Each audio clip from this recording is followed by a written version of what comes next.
نحمدہ و نسلم و نصلی علی رسولہ الکریم اما بعد۔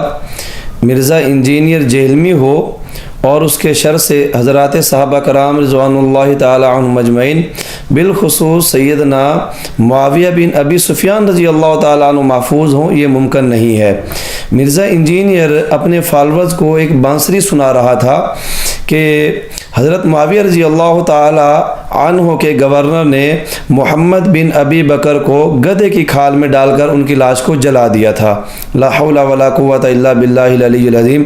اور پھر آگے کہتا ہے کہ انہی کی نسل میں سے حضرت امام جعفر صادق رحمہ اللہ تعالی علیہ ہیں۔ اور پھر آخر میں کہتا ہے کہ پورا سچ بتایا کریں، پورا سچ بتایا کریں، پورا سچ بتایا کریں۔ ہم بھی مرزا انجینئر سے یہی کہتے ہیں کہ آپ بھی پورا سچ بتایا کریں، ادھوری روایات نہ سنایا کریں، ذرا اس کی بات کو بھی ملاحظہ کیجیے گا۔ اور یہ وہ محمد بن ابی بکر ہے جنہیں بنو امیہ نے حضرت معاویہ کے گورنر نے قتل کروایا اور ان کی لاش کو ایک گدھے کی لاش میں ڈال کے آگ لگائی۔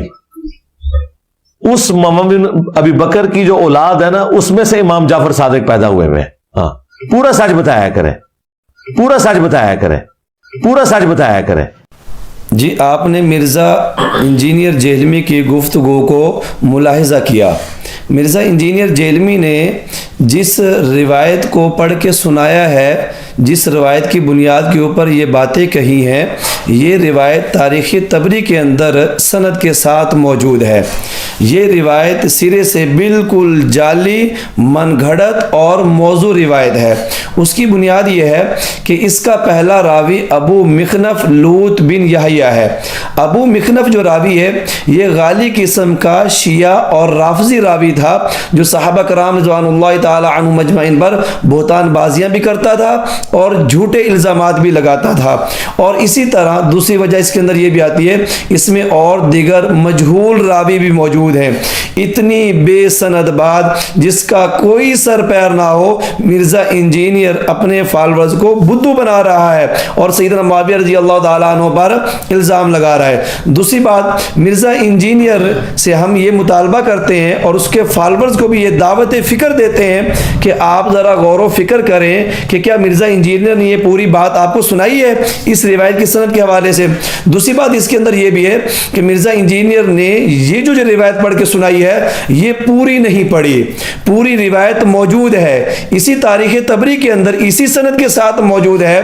مرزا انجینئر نے آدھی روایت پڑھ کے سنائی ہے اور آدھی روایت چھوڑ دی ہے، کیونکہ آگے اس کے مقصد کی بات نہیں تھی۔ اسی روایت کے اندر موجود ہے، محمد بن ابی بکر نے سیدنا عثمان رضی اللہ تعالیٰ عنہ کے بارے میں ناشائستہ گفتگو کی۔ انہوں نے الزام لگایا کہ حضرت عثمان رضی اللہ تعالیٰ عنہ ظالم تھے، انہوں نے قرآن کے حکم کو پس پشت ڈال دیا۔ اور پھر آگے اس کے اندر جملہ موجود ہے کہ ابو محمد بن ابی بکر کہتے ہیں کہ ہم نے حضرت عثمان بن عفان سے انتقام لیا اور ہم نے ان کو قتل کر دیا۔ کیا محمد بن ابی بکر نے یہ حضرت عثمان رضی اللہ تعالیٰ عنہ کی توہین نہیں کی؟ کیا اسی روایت کی بنیاد کے اوپر مرزا انجینئر محمد بن ابی بکر کو حضرت عثمان بن عفان رضی اللہ تعالیٰ عنہ کا قاتل مانتا ہے یا نہیں مانتا؟ یہ لمحہ فکریہ ہے، دعوت فکر بھی ہے مرزا انجینئر کے فالور کو کہ وہ انصاف خود کریں، وہ خود فیصلہ کریں کہ حق کس طرف ہے۔ مرزا انجینئر نے بہتان بازی کی ہے، جلیل القدر صحابی کے اوپر کی ہے۔ اب آپ خود فیصلہ کریں کہ مرزا انجینئر نے جھوٹ بولا ہے یا سچ بولا ہے، پوری بات کی ہے یا اس نے ادھوری بات کی ہے۔ اب یہ آپ کے ذمہ ہے۔ وآخر دعوانا ان الحمدللہ رب العالمین۔